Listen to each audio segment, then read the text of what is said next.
j'ai de preuves que hier Mike Alamba était liboso ya Barwis na Edi Kabea.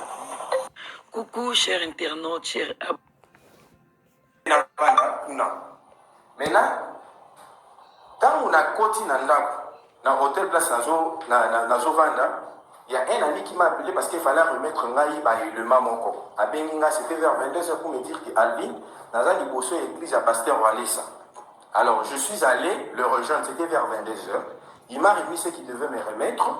Ensuite, on a bandi Kozonga. Tant qu'on a bandi Kozonga, j'avais remarqué que taxi moko ya jaune, il a qui nasima, il m'a dit qu'il kolandangai. Alors, bon, na minimisa qui en tout cas. Na ekoya na garé voiture na ngai, liboso juste ya hôtel. Na koti na ngai na ke kolala. Alors, c'est le matin que quand je vais me réveiller, na fungoli connexion na WhatsApp, na moni message. Message na moni le manager ya place Oyo, na qui refuge. Il s'appelle Dan. Il m'a écrit le message: bonsoir gars, tu dors, j'aurais appris que Mike Alambaï était venu à Barwis. Alors, comme c'est lui le manager, il est juste dans la chambre à côté, na bimi, na bétélé porte, Dan. Na Kotuana, na Soleil, c'est gars, explique-moi qu'est-ce qui se passe. Là, il m'a noté Alvin, lobby, il y a une fille qui travaille aussi ici. Elle travaille à Paris, entretient des relations amoureuses avec Edi Kabea. Edi Kabea wana aza guitariste, azalaki guitariste ya Pasteur Moïse bato balungwa bakoma ko travailler na Mike Alambai. Ba guitariste balaka cité na makambo ya ba vidéo. Vous voyez, on va y avoir ba vidéo na téléphone.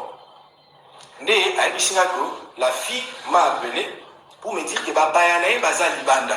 Na ya babango le temps que akoma parce que aza musika.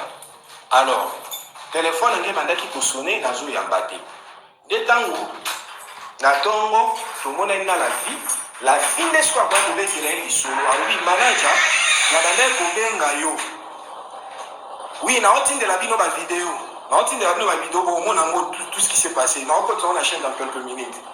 Mais la fille maintenant va relater les faits à manager na yi acheter le manager na ndeko bengo pona signalo que papa ya moko ba ki kotala ngai mais nazali to ya mbabango nde sikoyo. Dan va poser la question: Dieu est avec toi, Alvin. Amen. Amen. Pasteur Vaseline. Voilà. C'est la fille là qui va relater ce que je suis en train de vous relater maintenant là. La fille va relater à Dan, le manager, que lobi na kutu na bandaki kobenga na téléphone ozo ya mbate na bandaki kobenga pona signaler OK. Papa ya nanga moko ba yekutala ngai wana ko yambelanga bango litanga na zoya. Nde tant la fille ekoya na kata papa ya wana ezalaki nde mobali na ye Edi Kabea. Bonjour sœur Mino, bonjour sœur Mino. Mobali na ye Edi Kabea. Bazalaki na taxi ya jaune.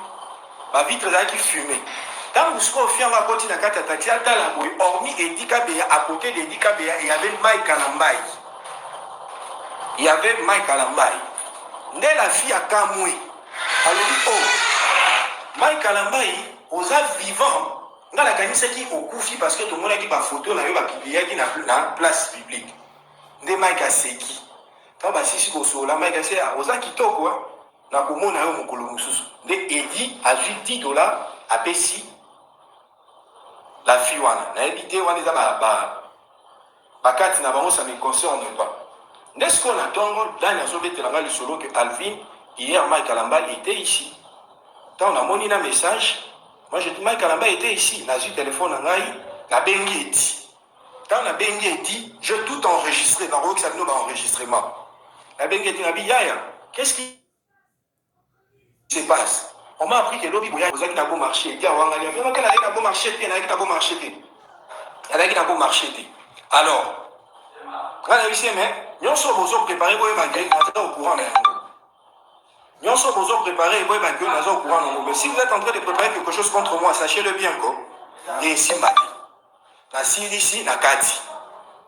Na Bimi, na Ngai, na Ye, na Komi, na. Comment on appelle ça? Comment on appelle ça? Na GB. Là, c'est dans ça l'émission. Subitement, dans ça l'émission, na Moni. Batoui balé ma côte. Moi, quand j'ai na arme, na tenue, comment on appelle ça? Tenue ya denia. Et puis moko alaki en tenue civile a masque na pistolet. Na pistolet. Babali kolandanga na kinyati na koti na kati na bato intervention bato bazaki na koti na kati ba vidéo nyonso pe na otindela bino. C'est là que na décidé na ça la vidéo on a alerté bino. S'il y a un problème qui m'arrive, on doit poser la question à Era, on doit poser la question à Mike Kalambay. Je l'ai dit